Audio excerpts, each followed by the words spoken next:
El Mar Caribe se está poniendo más caliente que nunca, y es que Estados Unidos está llevando un montón de fuerzas militares a la zona, mientras que en Caracas cunde el pánico. Últimamente, las dedicatorias que Trump y Maduro se dedican en los medios de comunicación son constantes y son muchos los que se temen lo peor. En Venezuela existe el temor a que Estados Unidos pueda entrar directamente en guerra con el régimen chavista, mientras que desde la Casa Blanca juegan al despiste. Por eso, creo que es importante analizar las fuerzas militares de ambos ejércitos y ver si Estados Unidos está apostando sobre seguro, o si por el contrario, se podría encontrar en Venezuela una especie de Vietnam. Así que en el vídeo de hoy vamos a responder a varias preguntas. ¿Cuál es la situación de ambos ejércitos? ¿Cómo sería una guerra entre ambos países? Y sobre todo, ¿quién ganaría? ¿Tiene el gobierno bolivariano alguna oportunidad? Pues ahora mismo te lo cuento. Cuando uno compara el poder militar de Estados Unidos con el de Venezuela, la diferencia es tan grande que la palabra desigual se queda corta. Estados Unidos es la superpotencia militar del planeta. Es un país que puede proyectar fuerza en cualquier punto del mundo en cuestión de horas. El tío Sam tiene bases militares por todas partes, flotas enteras navegando los océanos y la fuerza aérea más avanzada que ha existido.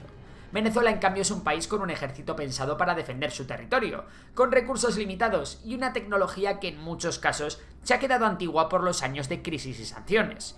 Primero, dejadme contaros la realidad de ambos ejércitos y luego veremos si, a pesar de las enormes diferencias, Venezuela tiene algo que hacer.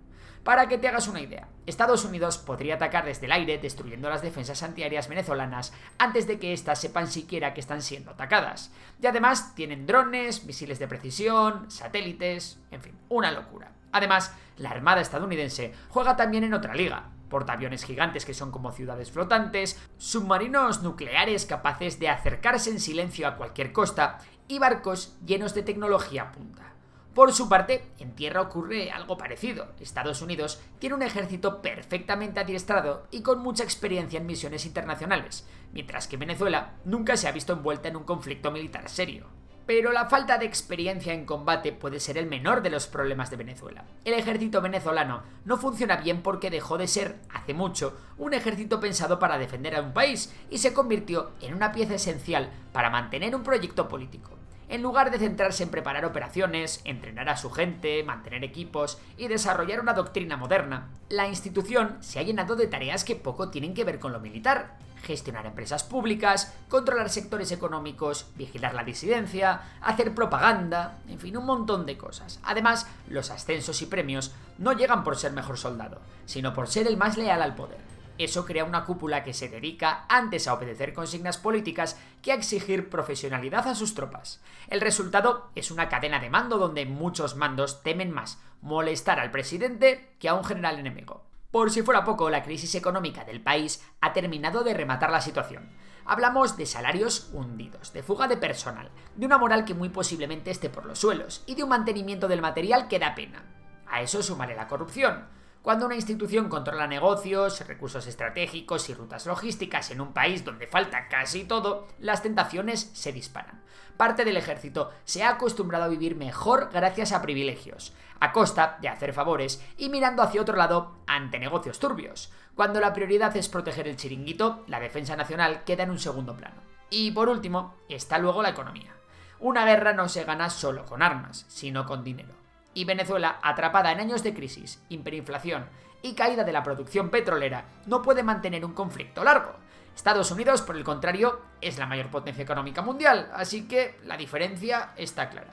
No obstante, aunque Estados Unidos entrase en guerra con Venezuela, los recursos que los norteamericanos fuesen a destinar serían limitados. Estados Unidos nunca dedicaría todos sus recursos a Venezuela. Y es que el tío Sam tiene muchos otros frentes de los que ocuparse. Y ahí es donde el gobierno de Maduro podría tener una oportunidad. Así que visto todo esto, ¿cómo sería una guerra entre Venezuela y Estados Unidos?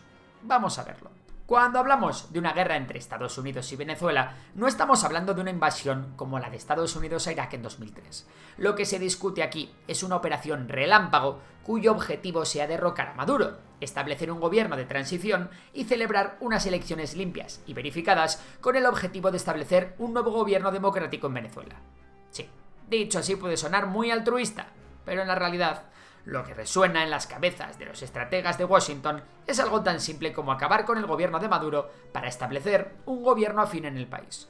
Un gobierno en el que Estados Unidos pueda influir para ganar influencia en la región y de paso incorporar a los mercados occidentales el gas, el petróleo y el oro venezolano. Vamos, que en la práctica el plan de acción estadounidense sería algo parecido a lo que Putin quería hacer en Ucrania. Hablamos de una operación de máximo una semana, ejecutada de manera limpia y eficiente, aunque al igual que le pasó a Rusia, esta operación puede salir mal de muchas maneras. Bueno, ¿y cómo sería esta potencial guerra? Bueno, ya sabemos que Washington ha concentrado en la zona una fuerza importante compuesta por alrededor de 10.000 efectivos de la Armada e Infantería de Marina, a lo que hay que sumar los 5.000 soldados que forman la tripulación del USS Gerald Ford. Junto a este mastodonte marino, opera un grupo expedicionario anfibio encabezado por el buque de asalto USS Iwo Jima, con más de 4.500 marines a bordo y buques escolta, que incluye destructores con misiles guiados e incluso un submarino nuclear de ataque. Además, Estados Unidos ha posicionado en Puerto Rico aviones F-35 furtivos y drones Mk-9 Reaper listos para entrar en acción.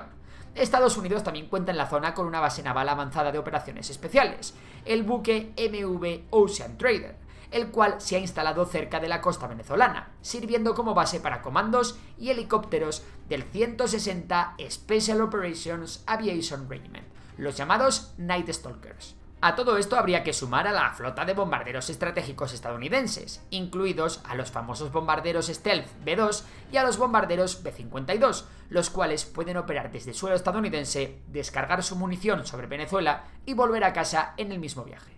Y por último, Estados Unidos contaría con una quinta columna. Hablamos del apoyo encubierto de la CIA, autorizada por la Casa Blanca para llevar a cabo misiones dentro de Venezuela en coordinación con las milicias opositoras locales que puedan surgir para combatir contra Maduro, las cuales es posible que lleven meses preparándose.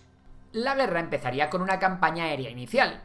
Hablamos de un abrumador bombardeo aéreo de precisión sobre las defensas venezolanas. En las primeras horas, destructores y submarinos estadounidenses lanzarían misiles de crucero Tomahawk desde posiciones al norte de Puerto Rico, destruyendo radares y baterías antiaéreas clave del sistema venezolano. Simultáneamente, aviones furtivos F-35 despegarían desde bases en Puerto Rico y del propio portaaviones Gerald Ford para penetrar el espacio aéreo venezolano. En esta primera oleada también participarían bombarderos estratégicos B-52 que realizarían ataques de disuasión sobre blancos aislados. La Fuerza Aérea Venezolana, que cuenta con una flota de aviones rusos Su-30 Mk2 y algunos F-16 de fabricación estadounidense, es posible que no llegase ni a despegar y fuera destruida en tierra. No obstante, cualquier intento de enfrentarse a los F-35 sería inútil. Para el segundo día, Estados Unidos establecería la supremacía aérea.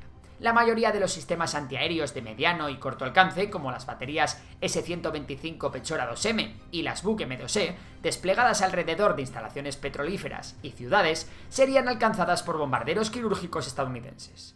Con las defensas aéreas neutralizadas y los cielos dominados, la invasión procede a la fase decisiva. Antes del amanecer del tercer día comenzaría el asalto conjunto aéreo-anfibio sobre la capital venezolana. Desde el mar Caribe, a corta distancia de la costa central, despegan helicópteros MV-22 Osprey y CH-53 con unidades de élite de la Infantería de Marina, que efectúan un desembarco sorpresa al norte de Caracas. Simultáneamente, lanchas de desembarco desde el Iwo Jima y sus buques de asalto anfibio toman tierra en el puerto de La Guaira, apoyadas por el fuego naval de destructores cercanos. Casi al mismo tiempo, cientos de paracaidistas de la 82 División Aerotransportada del Ejército saltan sobre las dos principales instalaciones aéreas de la zona capitalina, el Aeropuerto Internacional de Maiquetía, Simón Bolívar y la base aérea Generalísimo Francisco de Miranda en el este de Caracas. Estas fuerzas aerotransportadas logran asegurar rápidamente las pistas, a pesar de algunos intercambios de fuego con soldados venezolanos sorprendidos en guardia. Acto seguido, equipos de Rangers del Ejército y comandos SEAL, apoyados por helicópteros ligeros MH-6 Little Bird de los Night Stalkers, se infiltran en la ciudad y lanzan un ataque relámpago contra objetivos neurálgicos: el Palacio de Miraflores, el búnker de comando en Fuerte Tiuna y los centros de comunicaciones nacionales. En cuestión de horas, los estadounidenses capturarían o neutralizarían estos puntos, dejando al gobierno de Nicolás Maduro prácticamente decapitado y sin capacidad de coordinar una respuesta coherente. Las unidades del ejército venezolano estacionadas en la región central intentan reaccionar, pero el golpe inicial ha sido devastador. La 42 Brigada de Infantería Paracaidista, con base en Maracay, a 100 kilómetros de Caracas, logra movilizar parte de sus efectivos hacia la capital. Sin embargo, en la autopista hacia Caracas, sus convoyes se encuentran bajo ataque constante de drones armados y aviones estadounidenses. Varios tanques T-72 de fabricación rusa son destruidos desde el aire al salir de sus cuarteles. De igual manera, la 41 Brigada Blindada en Valencia queda paralizada. Sus columnas acorazadas, al intentar avanzar, son localizadas por satélites y aviones de reconocimiento, y pronto sufren bombardeos de precisión que las dispersan. En muchos casos, las propias fuerzas venezolanas carecen de comunicaciones operativas debido al intenso ataque electrónico estadounidense, que bloquea radios y radares. Aisladas y superadas, varias guarniciones regionales optan por rendirse sin luchar. Mientras tanto, grupos de la oposición interna aprovechan el caos. Pequeñas células de guerrillas opositoras, entrenadas en secreto con apoyo de la CIA, sabotean rutas de suministro del régimen y promueven levantamientos locales en ciudades como Maracaibo y San Cristóbal. Esta combinación de golpes externos e insurrección interna mina la capacidad de respuesta del gobierno chavista. Para el quinto día, desde el inicio de la ofensiva, Caracas está bajo control de las fuerzas estadounidenses. Infantes de marina y tropas aerotransportadas aseguran los ministerios, el Banco Central y otros edificios estratégicos. Nicolás Maduro y los altos mandos leales son capturados o huyen del país. Se rumorea que algunos se escapan a Cuba, aprovechando los últimos aviones que despegaron antes de la toma de Maiquetía. En el complejo militar de Fuente Tiuna, oficiales venezolanos se rinden y acuerdan el cese de las hostilidades en la capital. La bandera tricolor ondea de nuevo en el Palacio de Miraflores, esta vez por soldados venezolanos disidentes alineados con la oposición. La operación Relámpago conseguiría alcanzar sus objetivos en cerca de una semana, con un coste muy moderado para el bando invasor. Las bajas estadounidenses serían relativamente bajas, se estiman en decenas de soldados caídos, gracias al factor sorpresa y al contundente apoyo aéreo. Del lado venezolano, en cambio, los combates dejarían centenares de militares muertos y heridos, especialmente durante los bombardeos iniciales y los enfrentamientos en Caracas. Como veis, parece un plan sin fisuras, pero ¿y si sale mal?